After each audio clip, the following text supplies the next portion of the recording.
Organisation and company. तो मुख्तलिफ companies में मैंने मुख्तलिफ ऑर्गेनाइजेशन में काम भी किया।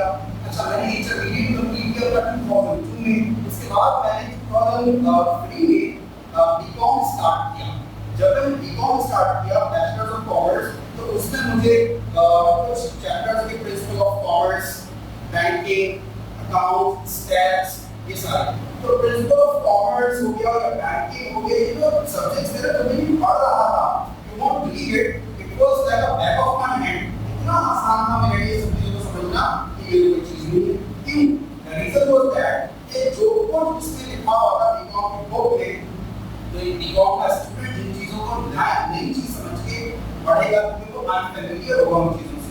मैं ऑलरेडी कंपनीज में काम के दौरान वही सारी चीजें करता आ रहा था, तो मेरे लिए तो बहुत आसान हो गया। ये तो वही सारी बातें जो मैं ऑलरेडी प्रैक्टिकली कर रहा हूँ। तो पता नहीं चला कि इंडक्टिव मेथड ऑफ टीचिंग इस दुनिया में अभी रिसेंटली इसको इंट्रोड्यूस कराया गया, तकरीबन 5-6 इयर्स बैक, 5-6 साल पहले दुनिया में इसको इंट्रोड्यूस कराया गया कि हमारे बच्चों को कोई चीज ना पढ़ाओ। मैंने और आपने ग्रामर कैसे पढ़ी? हमारी टीचर ने हमें फिर फॉर्मूला पढ़ाया कि भाई प्रेजेंट सिंपल है तो ये फॉर्मूला है, इसकी ये डेफिनेशन है, फिर जुमले बनवाए, उसके बाद इस्तेमाल करवाया। ये कहता है डिडक्टिव मेथोडोलॉजी। डिडक्टिव मेथोडोलॉजी के यानी कि पहले चीज सिखाई फिर इस्तेमाल करवाई। और आज इंडक्टिव मेथोडोलॉजी चल रही है कि पहले इस्तेमाल करवा दो और बताओ ये क्या है।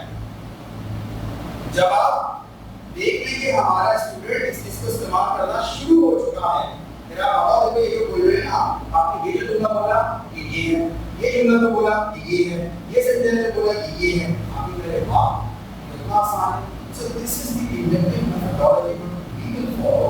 कि मैं टेंसेस आपको आज से पढ़ाऊंगा और इस्तेमाल करवाऊंगा, और पढ़ाऊंगा मैं 2 वीक्स के बाद, पूरे 2 हफ्तों के बाद आप जब इसको टेंसेस को पिकअप करेगा मन में, लो सारी चीजों का इस्तेमाल करें। It's not difficult, remember all the points. ये पॉइंट्स को याद रखना तो मुश्किल नहीं है, ठीक है।